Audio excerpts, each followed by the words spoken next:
사랑하는 서문계 성도 여러분, 샬롬. 5월 27일 수요일 아침 말씀 시간입니다.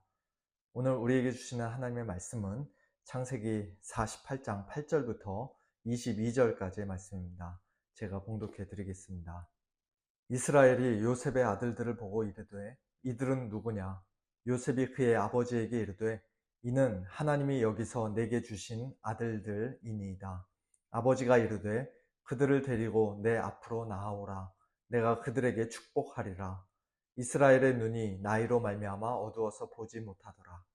요셉이 두 아들을 이끌어 아버지 앞으로 나아가니 이스라엘이 그들에게 입맞추고 그들을 안고 요셉에게 이르되 내가 내 얼굴을 보리라고는 생각하지 못하였더니 하나님이 내게 내 자손까지도 보게 하셨도다. 요셉이 아버지의 무릎 사이에서 두 아들을 물러나게 하고 땅에 엎드려 절하고 오른손으로는 에브라임을 이스라엘의 왼손을 향하게 하고 왼손으로는 므낫세를 이스라엘의 오른손을 향하게 하여 이끌어 그에게 가까이 나아가매 이스라엘이 오른손을 펴서 차남 에브라임의 머리에 얹고 왼손을 펴서 므낫세의 머리에 얹으니 므낫세는 장자라도 팔을 엇바꾸어 얹었더라. 그가 요셉을 위하여 축복하여 이르되 내 조부 아브라함과 아버지 이삭이 섬기던 하나님, 나의 출생으로부터 지금까지 나를 기르신 하나님, 나를 모든 환난에서 건지신 여호와의 사자께서 이 아이들에게 복을 주시오며 이들로 내 이름과 내 조상 아브라함과 이삭의 이름으로 칭하게 하시오며 이들이 세상에서 번식되게 하시기를 원하나이다. 요셉이 그 아버지가 오른손을 에브라임의 머리에 얹은 것을 보고 기뻐하지 아니하여 아버지의 손을 들어 에브라임의 머리에서 므낫세의 머리로 옮기고자 하여 그의 아버지에게 이르되 아버지여 그리마옵소서. 이는 장자이니 오른손을 그의 머리에 얹으소서 하였으나 그의 아버지가 허락하지 아니하며 이르되 나도 안다 내 아들아 나도 안다.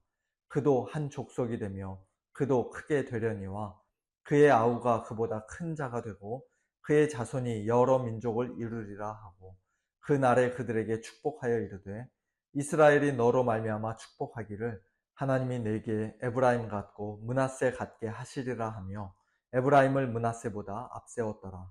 이스라엘이 요셉에게 또 이르되 나는 죽으나 하나님이 너희와 함께 계시사 너희를 인도하여 너희 조상의 땅으로 돌아가게 하시려니와 내가 내게 내 형제보다 세겜 땅을 더 주었나니 이는 내가 내 칼과 활로 아모리 족속의 손에서 빼앗은 것이니라. 아멘. 야곱이 살아온 인생은 그가 애굽 왕 바로 앞에서 일찍이 고백했던 것처럼 참으로 험악한 세월이요 정처 없이 떠도는 나그네 인생길이었습니다. 우리 주변에도 자신의 인생 이야기를 책으로 써도 될 만큼 파란만장한 삶을 살아오신 분들이 있지만 아마 야곱의 인생과 비교하기는 쉽지 않을 것입니다. 야곱은 형과 아버지를 속여 축복을 받았지만 결국 집을 떠나 멀리 도망쳐야 했고 외삼촌 라반 밑에서 20년 동안 수없이 속으며 고생했습니다. 여러 차례 죽음의 위기를 넘겨야 했고 사랑하는 아내 라헬은 출산 중 세상을 떠났습니다. 딸 디나는 이방 땅에서 몹쓸 일을 당했고 가장 사랑했던 아들 요셉은 죽은 줄로만 알고 20년 넘게 깊은 슬픔 가운데 살아야 했습니다. 그러다가 극적으로 애굽에서 요셉과 다시 만나게 되고 남은 17년을 가족들과 함께 야곱은 비교적 평안하게 보내게 됩니다. 그런 야곱이 이제 인생의 마지막 무렵 요셉의 두 아들 에브라임과 므낫세를 축복하며 이렇게 고백합니다. 15절과 16절입니다. 나의 출생으로부터 지금까지 나를 기르신 하나님, 나를 모든 환난에서 건지신 여호와의 사자께서 이 아이들에게 복을 주시오며. 나를 기르신 하나님이라는 표현은 문자적으로는 나를 목양하신 하나님, 곧 나의 목자가 되신 하나님이라는 뜻입니다. 다윗이 훗날 시편 23편에서 여호와는 나의 목자시니 내게 부족함이 없으리로다 라고 노래하기 오래전부터 야곱 역시 하나님을 자신의 목자로 고백하고 있었던 것입니다. 내가 푸른 풀밭에 누워있고 쉴 만한 물가로 인도함을 받을 때만이 아니라 사망의 음침한 골짜기를 지날 때에도 하나님께서는 나의 목자이셨습니다. 나의 출생으로부터 지금까지 한 번도 나를 떠나지 않으시고 버리지 않으셨습니다. 야곱은 지금 그렇게 고백하고 있는 것입니다. 이게 얼마나 귀한 신앙 고백입니까? 우리 역시 인생의 마지막 순간에 이와 같은 믿음의 고백을 할 수 있는 사람들이 되기를 간절히 소원합니다. 또한 야곱은 나를 모든 환난에서 건지신 여호와의 사자를 언급합니다. 구약 성경에 등장하는 여호와의 사자는 단순한 천사 이상의 존재로 묘사되는 경우가 많습니다. 때로는 자신을 하나님이라 말씀하시고 하나님께만 드려야 할 경배를 받으시기도 합니다. 그래서 많은 학자들은 이 여호와의 사자를 성육신 이전에 나타나신 성자 하나님, 곧 예수 그리스도의 현현으로 이해하기도 합니다. 그런데 야곱은 그 여호와의 사자께서 자신을 모든 환난에서 건지셨다라고 고백합니다. 이것은 환난 자체를 전혀 겪지 않게 하셨다는 뜻이 아니죠. 오히려 야곱의 삶은 온갖 고난과 환난으로 가득했습니다. 당시 세상에서 가장 부유하고 큰 권세를 가지고 있던 애굽 왕 바로의 눈에는 여호와 하나님을 섬긴다는 야곱의 삶이 너무 초라하고 불쌍해 보였을지도 모릅니다. 오늘 우리도 마찬가지입니다. 성도들이 세상 사람들보다 고난과 환난을 덜 당하는 것이 아닙니다. 이베큐에이션 명령이 떨어지면 믿는 사람이든 믿지 않는 사람이든 다 집을 떠나야 합니다. 때로는 믿음 때문에 오히려 더 힘든 시간을 보내기도 합니다. 세상 사람들에게 미움과 손가락질을 당하기도 합니다. 그럼에도 불구하고 우리가 분명히 믿는 것은 하나님께서 우리를 모든 환난 가운데서 건지시고 우리를 끝까지 지켜주신다는 사실입니다. 환난을 아예 없애 주신다는 뜻이 아니라 그 환난 때문에 우리가 최종적으로 망하도록 그냥 내버려 두지 않으신다는 뜻입니다. 사탄이 우리 영혼을 완전히 집어삼켜 최종적으로 승리하는 일은 결코 없다는 것입니다. 요한일서 5장 18절 말씀처럼 하나님께로부터 나신 자, 곧 예수 그리스도께서 우리를 지키시기에 악한 자가 우리를 만지지도 못합니다. 아예 건들지도 못합니다. 또한 요한복음 10장 말씀처럼 예수님께서 능력의 손으로 우리를 붙들고 계시기에, 만물보다 크신 하나님께서 우리를 붙들고 계시기에 그 누구도 우리를 그 손에서 빼앗아갈 수 없습니다. 그러므로 이 땅에서 우리가 잠깐 당하는 환난과 고난은 우리를 향한 하나님의 진노의 심판과 형벌이 아니라 오히려 모든 것을 합력하여 선을 이루시는 하나님의 섭리의 손길이며 우리를 더욱 예수 그리스도를 닮게 하시는 하나님의 사랑의 손길인 줄 믿습니다.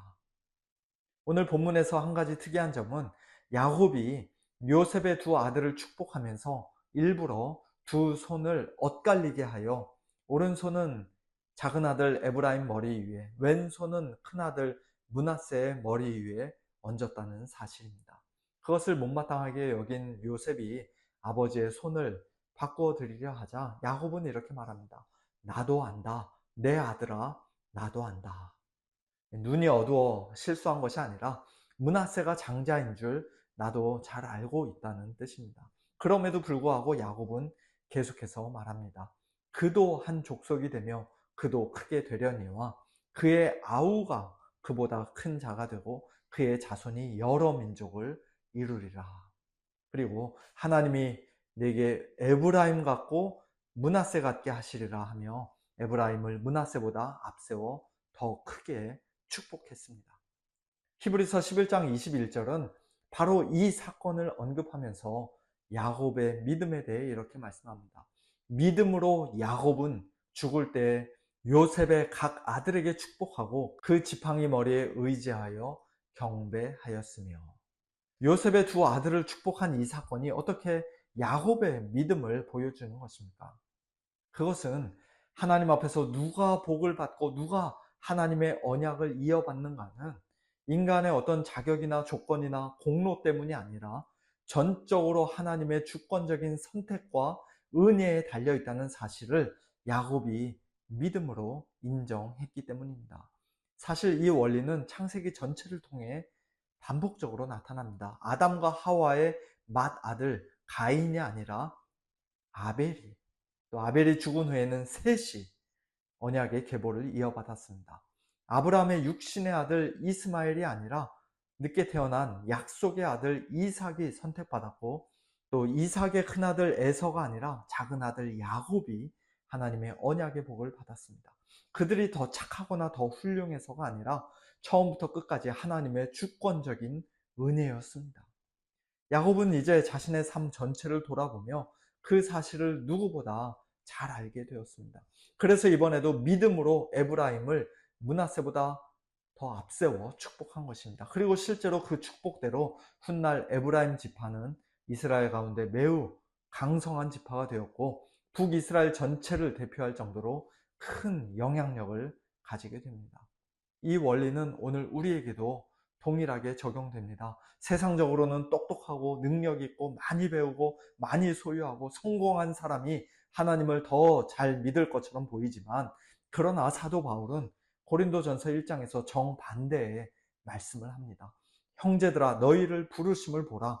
육체를 따라 지혜로운 자가 많지 아니하며 능한 자가 많지 아니하며 문벌 좋은 자가 많지 아니하도다. 그러나 하나님께서 세상에 미련한 것들을 택하사 지혜 있는 자들을 부끄럽게 하려 하시고, 세상에 약한 것들을 택하사 강한 것들을 부끄럽게 하려 하시며, 하나님께서 세상에 천한 것들과 멸시받는 것들과 없는 것들을 택하사 있는 것들을 폐하려 하시나니, 이는 아무 육체도 하나님 앞에서 자랑하지 못하게 하려 하심이라. 사랑하는 성도 여러분, 우리가 하나님의 택하심을 받고 예수님을 믿게 된 것은 단 1%라도 우리의 공로나 자격 때문이 아닙니다. 처음부터 끝까지 오직 하나님의 은혜입니다. 야곱이 그 사실을 믿음으로 인정하며 하나님께 감사하고 후손들을 축복했던 것처럼, 오늘 우리 역시 우리 자신의 구원과 우리 자녀들의 구원이 오직 하나님의 주권적인 은혜에 달려 있음을 겸손히 고백하며 살아가기를 원합니다. 그래서 하나님께 늘 감사하며 자녀들과 손주들을 위해 더욱 간절히 기도하고 축복하는 그와 같은 믿음의 사람들 다 될 수 있기를 예수님의 이름으로 축원합니다. 함께 기도하겠습니다. 하나님 아버지, 감사합니다.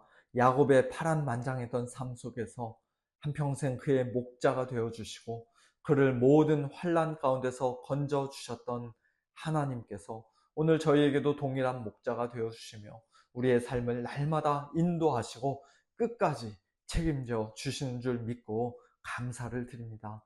하나님 아버지, 모든 것을 합력하여 선을 이루시는 하나님의 선하신 손길을 저희가 더욱 굳게 신뢰하게 하여 주시고, 어떤 상황 속에서도 낙심하거나 두려워하기보다 끝까지 하나님만 의지하며 살아가는 믿음의 사람들 되게 하여 주시옵소서.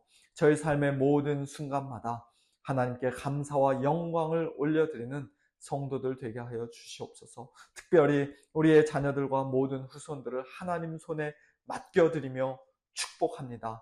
이 땅에서 세상적인 성공과 번영만을 쫓아가다가 하나님을 멀리 떠나는 그런 비참한 자들이 아니라, 불쌍한 자들이 아니라 목자 되신 하나님을 끝까지 사랑하고 신실하게 따르는 믿음의 자녀들 되게 하여 주시옵소서. 세상적으로는 혹 부족한 면이 있을지라도 하나님 한 분으로 만족하며 늘 감사함으로 하나님께 영광 올려드리는 복된 자녀들 다 되게 하여 주시옵소서. 또한 이번 유독가스 누출 사고로 인해 많은 사람들이 불안과 고통 가운데, 어려움 가운데 있습니다. 하나님 아버지, 이 환난 중에도 주의 백성들을 특별히 붙들어 주시고 보호하여 주시기를 원합니다. 모든 상황이 속히 안정되고 이 어려움이 잘 마무리될 수 있도록 하나님께서 능력의 손으로 역사하여 주시옵소서. 모든 것을 주님께 맡겨드리며 살아계신 예수님의 이름으로 기도하옵나이다. 아멘. 성도님들, 오늘도 하나님과 동행하시는 복된 하루 보내시기를 바랍니다. 저녁에 찬양과 기도의 밤으로 모여 함께 예배드리고 하나님께 영광 올려 드리겠습니다. 샬롬.